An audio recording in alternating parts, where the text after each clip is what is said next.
thirrjen e këshilltarit në komunën e Gostivarit.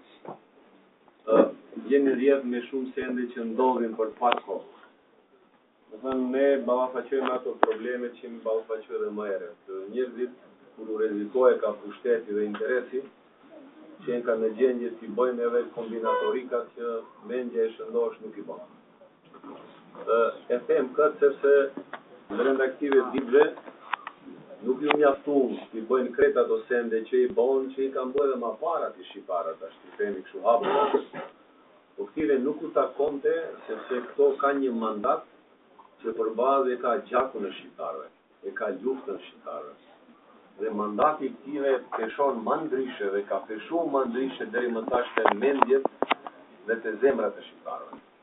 Me këto lojra të mbitura që ato i bëjnë, që i bëjshin në rrethin e parë dhe që i bëjnë në rrethin e dytë, ato definitivisht mo tregojnë se nuk kanë asgjë të përbashkët as me dimjenjishin, as me kryengritjen, as me atë që ne kemi pas si aspirat, si shqiptar. Do thot, kur u rrezikohet ka interesi që kanë gjendje çdo gjë. Do të lidhin koalicion me Dreshin, po ajo nuk u mjaftoka, po tash bile janë gjendje që të kërcënojnë njerëz, kanë filluar të vinë edhe njerëz jashtë Maqedonie, nga Kosova, nga Shqipëria, persona kriminogjen, tentojnë që të kesh përdorin edhe organe të rendit. Unë dëshiroj të flas në drejtim shumë, po dëshiroj vetëm të jap si informat, se thjesht profesori e di më mirë, ajo është në kuadër të luftës psikologjike. Gjithmonë ato që humbin, ato i përdorin krejt mekanizmat jo normal, jo natyror, jo të drejtë, për të realizuar qëllimin. Po krejt ajo do ngjall një efekt të kundërt, jo vetëm te ju këtu dhe te votuesit tonë, por përgjithësi edhe te antarët dhe simpatizerët e tyre. Unë dëshiroj të them se ato kanë bërë do koalicione jo normale. Në qeveri janë në koalicion me VMRO-n, ndërsa në nivel lokal kanë marrëveshje edhe me SDSM, edhe me NSDP-n, kanë marrëveshje edhe me një parti të romëve, me një parti të turqëve.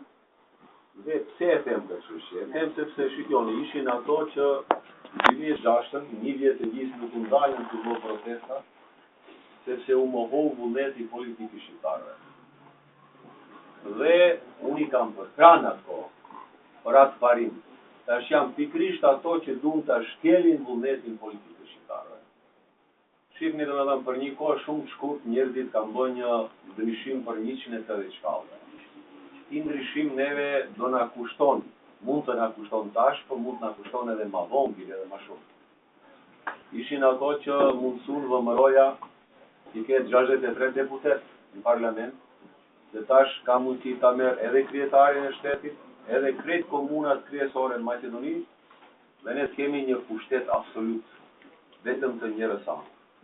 Dhe atëherë faktori politik shqiptar bie poshtë. A do mundemi ne me votat shqiptare dhe eventualisht me një përkraje të një partie normale turke, të cilës ato i kanë bërë shumë dëm. Është partia e Kenan Asipit, të cilën ato e kanë mund në Pllastnic, në Dolneni, atje ku janë turqelit, dhe në listat e veta i kanë fut torbeshët. Dhe ato kanë një rivalitet madh në këtë drejtim. Domethënë kanë shkel në një terren që i takon diskutit, që ta mbajnë këtë përparësi që e kemi.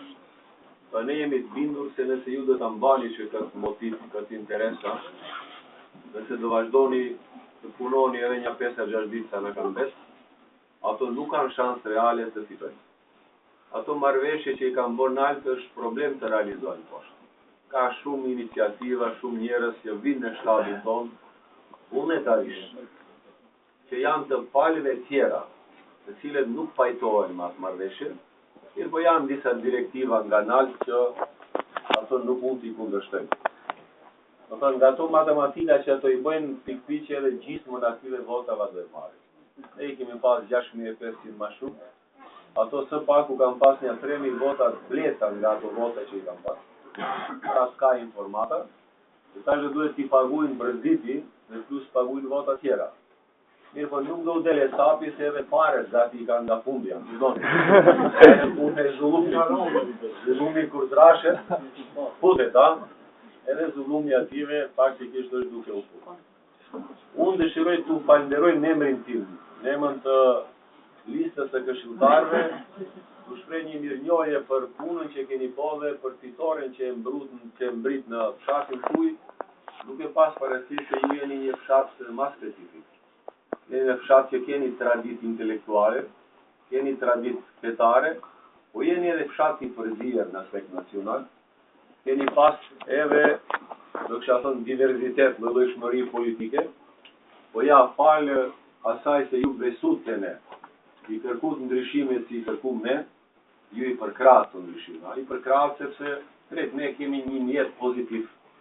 Pa kam thënë edhe ma herët, nuk i bëjmë të ndryshime për do një karierë të madhe që dikush mendon se ne do e bëjmë sepse s'kemi pas nevojë për ato. Kemi pas ma herët oferta edhe më të mëdha nuk i kemi pranuar. Mirë, po bashkë ne konstatuam se duhet të ndalim një politikë të gabuar. Një politikë që i uzurpoi rrugët, trotuaret, që punonte vetëm për interesat e ngushta të një familje, të 4-5 firmave, që nuk respektonte asnjë rregull demokratik.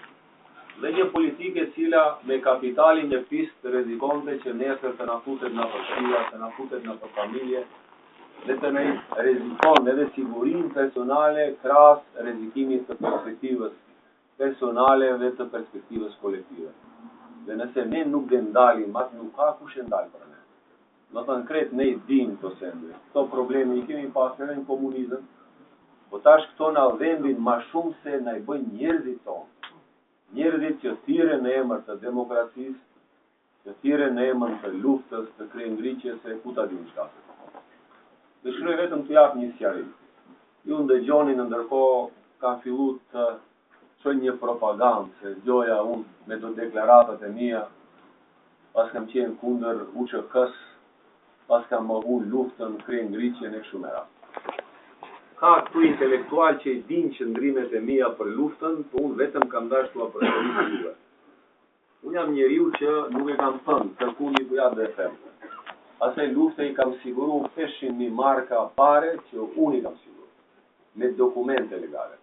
Unë jam njeriu që kam qenë ndër këshilltarët kryesor të Aliametit Gjerdinish. Unë jam njeriu që e kam mbrojt luftën, ma mirë se që e kam mbrojt Aliue, Fazliue, mos flas për këtë njeri që duqja për mesemin, para Maqedonëve, para ndërkombëtarëve, kam shujt një libër për luftën, dhe lufta ka qenë një ideal i krejt shqiptarëve. Unë kur se kam lidh luftën me BDI-n, sepse BDI është një parti si krejt parti tjera. Lufta njerë ndodh, ai nuk ndodh çdo herë. Dhe në atë luftë ne krejt ndihmuam secilin në mënyrën e vet. Dhe edhe unë, po edhe shumica ju nuk kërkuam për atë luftë asgjë. Janë të tjerët që sot kanë bërë drejtora, kanë bërë ministra, kanë bërë funksioner që me asgjë nuk e ndihmuan atë. Që në shtëpi folin turqisht, në sokak folin turqisht, vetëm kur futen në për lista të partisë, atër deklarohen si shqiptarë. Do të ta shihni se deri ku ka degeneru kjo çështje. Kam dash vetëm t'u jap si sqarim, jo për diçka tjetër. Unë kam thënë dhe e them edhe këtu. Ki njeri dhe këto njerëz që e shoqërojnë, na i kërcënojnë demokracinë. Demokracia kërcënohet me votat që blen, me kërcënime, me shantazhe, me oferta të rreshme për vende pune, me investime publike vetëm për disa firma dhe me hajdutllëk madh politik që këto e bëjnë. Këto e kam bë, këto duam ta bëjnë edhe më shumë në mandatin e tij. Shikoni, ti njeri që tankon lavdrohet me do plane urbanistike, një çka ka bë? I krahas asaj që rënojnë 1000 baraka të vogla të njerëzve të ngratë, tash me ndryshimet e planeve urbanistike shkon dhe i bën kfarte, keni kujdes, të ndërtesave të mëdhaja në mes të qytetit, ndërtohen objekte nga 10 kat, i bën kfarte industriale atje ku ka shtëpia banimi, dhe krejt këtë e bën sepse janë një 4-5 vetë që kanë blejt lokacionet mëdhaja, me të cilët tash me këto ndryshime do bëhen pasanika të vetë. Nuk mund të bësh objekt me 10 kat, ka inxhiniera këtu pa pas parking, pa pas garazha, pa pas sipërfaqe të gjelbërta. Ku do jetojnë ato njerëz? Ku do lëvizin ato? Më kuptoni? Edhe më thënë krejt loja